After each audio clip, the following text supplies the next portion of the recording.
Yeah, and I think right now in today's climate, with all the feminism that's going on, this whole movement, I feel two things. One, it's never been harder to be a guy. We're seeing a lot of guys, and I've heard you say this before, that like some crazy stat, like 20-something% of all men go through an entire year to never get laid. Oh, no. What's that number? Yeah, it's 33. So 33% of men under the age of 30 have zero sexual partners fucking crazy in a year. It is. You live it in San Diego. Yeah, it would be crazy. But you have to think about the dude who lives in Waco, you know what I'm saying, in his mom's house. So 33% of men, 75% of men are like, I believe, overweight. It may be, I've heard different reports, anywhere from 40% to 70% of men overweight. Women have it worse when it comes to obesity. But traditionally, men would go out and make the money, and the woman would stay at home, cook and clean, and that sort of thing, have more of a domesticated role. Yeah. But because now women are going out and they're becoming attorneys, doctors, and all this sort of stuff, men are not needed in that sense, and that's why I feel like it's never been harder to become to be a man. However, on the flip side, I feel like for someone like myself, for a guy that's out there going after their dreams and really pushing the pedal, it's never been easier because there's not a lot of competition of other guys going out and doing it. Yeah. So these guys are soft right now. So just we're going to call this like I'm trying to think, status poverty. Okay. Like, so there's how you have a poverty line with income. There's a poverty line when it comes to status. Unfortunately for men, though, 80% of men are below the status poverty line. They really are. If you look on Tinder, Bumble, and Hinge, the data shows that 80% of men on those apps are deemed unattractive. In general, women find 80% of men to be physically unattractive, and the top 20%. So when you think about it, we would look at a 5 and see a 5. Although if we're in La Jolla or if we're living in San Diego, when we see a 5, we think she's a 3 because we're used to hotter women because we live in San Diego or we live in Las Vegas. So a girl who's a 9 in Dallas or not 9 in Waco, Texas, she comes to Las Vegas and she's a good 6. You know what I'm saying? Yep. So there's a little bit of inflation when it comes to us, but for women, it's fucking bonkers. A guy who's an 8 is a 5 to them. Yes. A guy who's a 9 is a 7 to them. And the only 10 is Drake and Chris Hemsworth. There are no other 10s. There's so few 10s that exist. What makes a guy a 9 or 10 for a woman? So it's a contextual thing. So when we're talking about Chris Hemsworth in a vacuum, she doesn't know Chris Hemsworth. She just looks at him on camera and says he's physically attractive.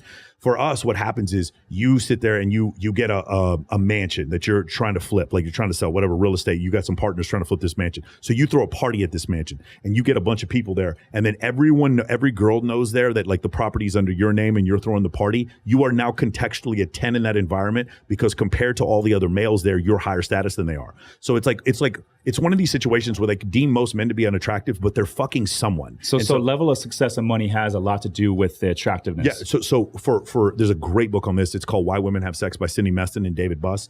And for men, there's like 4 reasons why they have sex with women. For women, there's 237 reasons why women have sex with men. So we have this incredible ability to have a few things wrong with us and still do fantastic with women. I.e., I have a client who's 5'1", who's just surrounded by tons of beautiful women all the time because of his social alignments and because of the pre-selection that he creates. Women are competing for his attention, and the other women like don't really care what he looks like. They just see other women competing, so they start competing. Men, we don't do this. If I see dudes competing for a woman's attention, she's not hotter to me. She's actually, in some cases, less attractive. You see what I'm saying? So like, it's very different. Like the male and female psychology when it comes to attraction is in some cases opposite of one another. So that's where that whole thing happens. But like, yeah, I mean, it's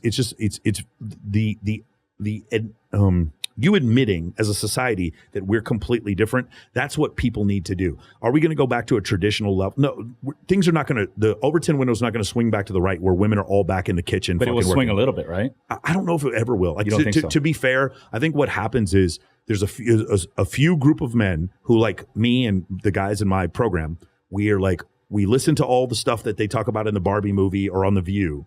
And we're just like, that's cute that you guys are saying that. We're going to choose to not listen. We're not going to protest you. We're just not going to listen. Instead, I'm going to have multiple dates lined up when I go out. I'm going to go to the gym. I'm going to use pre-selection to my advantage. I'm going to show access to scarce resources, relevancy, and competency on my social media. It's cute that social media is huge. Yeah, it's cute that you guys think this. In the Barbie movie or whatever, like it's cute that you guys that eat, pray, love, you guys think divorce is like some sort of like award to be celebrated. Okay, that's fine. Believe whatever you need to believe. I'm going to like not live like Post Malone, Machine Gun Kelly, and Tekashi 6ix9ine. I'm not going to do that. I'm going to actually be a little bit more masculine. I'm going to be the kind of guy, a woman's going to see me and be like, this is a man that would protect me and my family. I'm very attracted to. I'm going to live in that world just for a little while. Let me see what happens. And I do that. And of course, I have I'm 46 years old. I have a 21-year-old goddess for a girlfriend who brings women home to me. I swear to God, like I could not make this up. If you go back 20 years, my life could not possibly be any better when it comes to dating and relationships. And the reason why is because I don't sit there and I don't make red pill content to like fight feminism. I have a ton of friends who are feminists. I'm just like, that's really cute that you think that. You're wrong. Sorry, you're wrong. But I'm just not going to.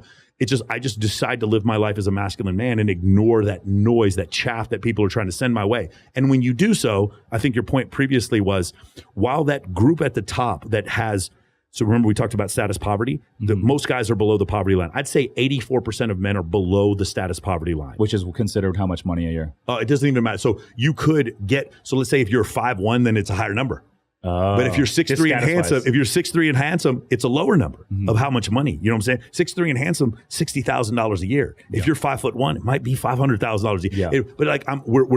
That's not. But that's the beauty about being a guy, right? So if you could be a famous actor, you could be a famous DJ. If you take a woman on a scale of 1 to 10 physically, let's say she's a 2 or 3.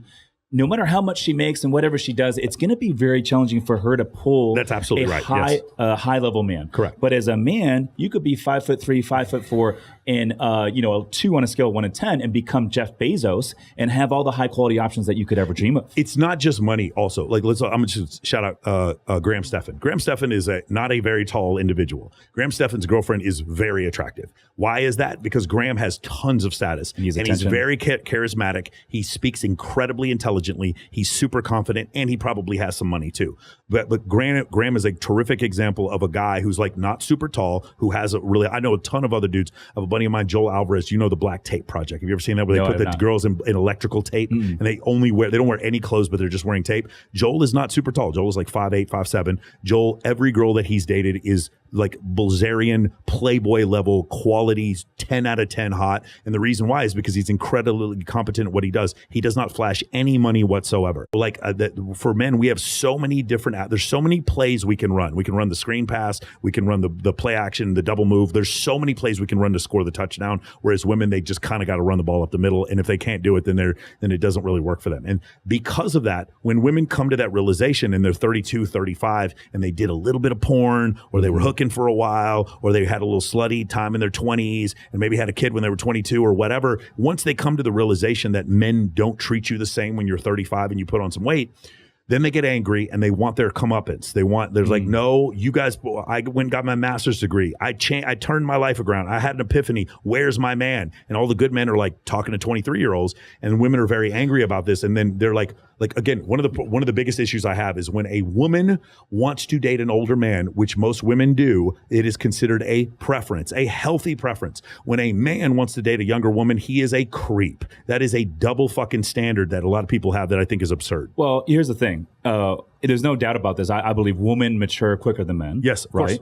And if you look at where women kind of peak physically, it's a lot younger than men. So, a lot of women peak physically in their 20s. Yeah. And for me, I'm 38. I feel like I am just now figuring things out. I am just now hitting my stride. When I was 31, 32, I had no idea what I was doing. When I was 28, no idea what I was doing. Right. And so you take a woman that's 38, for me, I want to have kids. I want to get married and that sort of thing. So I'm not ready to have kids right now, but in 5 years from now, I want to, right? So for me, I can't go date a girl my age. I have to go date someone that's in their mid 20s. Yes. Because in 5 years, she'll be at that age where she can. If I go date a girl that's 29, 30 right now, 5 years, she's gonna be a little bit too old. Yeah. So I have to date down. So it's one of these things that's also happened is where you'll have movie actresses and they'll have a kid at 40.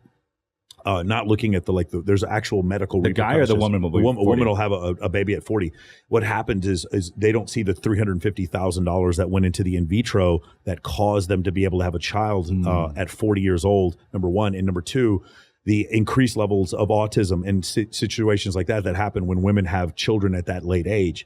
And so that's one of the things that happens. So that's because they see one girl have a baby at 40, they think they're all going to wait till 40. And because they've gotten so privileged because of all the attention that they get from men. Even, by the way, 32-year-old woman who's cute is getting a ton. She's getting so many dick pics from Indian men that she's getting so much attention from men. Why do you say Indian men? I mean, just because they're the ones who just sit there and send the most dick pics. Like really? they're oh my God. It's a known thing? Dude, you should look at a Kindly Myers. She gets all these messages from dudes. They're not all Indian, but like some of them are African or South American or whatever, or just creepy dudes in the United States. They send so many dick pics, and she's 38 years old. And like the amount of data stuff that she gets from these dudes is like outrageous. Now, there are exceptions. Obviously, where we live, there's plastic surgery. So you'll see a woman who's 38 who's actually really fucking attractive. But you're right. You're correct. The probability of her maintaining a child through gestation after the age of 40 is like less than 5%. Yep. You start significantly losing the amount of eggs you have after the age of 35. I mean, 35, it starts going down. It starts going down at 33. But like that's one of the things that happens. And a lot of women don't want to deal with this biological fact. And so because of that happens, they can't blame God or biology or Charles Darwin. So they just blame men for not choosing to date older women. And that's essentially what goes on. And like, there's another study that I love this one.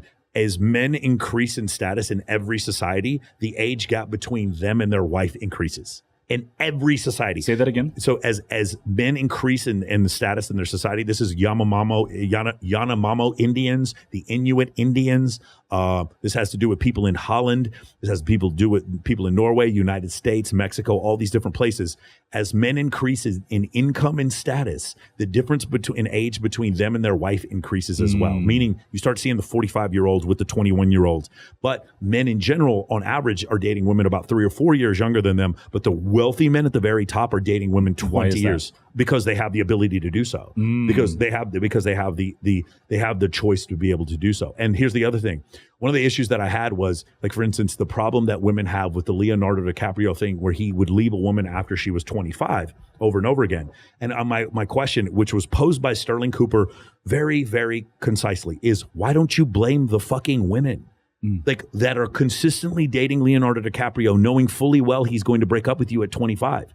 Why is that? Because they want to date an older man. That is the problem. Like they are choosing to date men of high status, and it's just so crazy to me. Like when men do it, it's creepy, and when women do the exact same thing, it's a preference. Agreed. I got another crazy one for you. So